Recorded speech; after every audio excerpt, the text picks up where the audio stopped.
আজকে এই সমাজে কি কোনো বীর পুরুষ নাই যেখানে এসে ঘোষণা দিবে যে এই সমাজে কোনো ধরনের কোনো অশ্লীলতা, কোনো গান বাজনা প্রকাশ্যে চলবে না?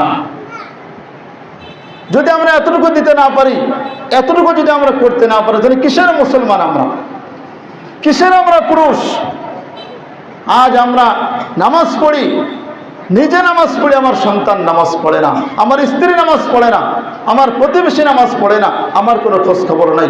আমি 5 ওয়াক্ত নামাজ পড়ি, আমার স্ত্রী পর্দায় থাকে না, আমার মেয়ে পর্দায় চলে, আমার মেয়ে অবৈধ সম্পর্কের মধ্যে থাকে, আমার ছেলে মাদক গ্রহণ করে, আমার ছেলে জিনা ব্যভিচারের মধ্যে লিপ্ত, আমার ছেলে প্রকাশ্য গান বাজনা করে মানুষকে কষ্ট দেয়, আমার খবর নাই।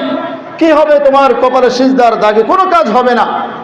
তুমি সিজদা দিতে দিতে যদি তোমার কপাল ফাটায় ফেলো, কাজ হবে না। এই নামাজ দিয়ে, এই ইবাদত দিয়ে জান্নাতে যাওয়া সম্ভব না। আগে তোমার পরিবার ঠিক করো, তোমার সমাজ ঠিক করো।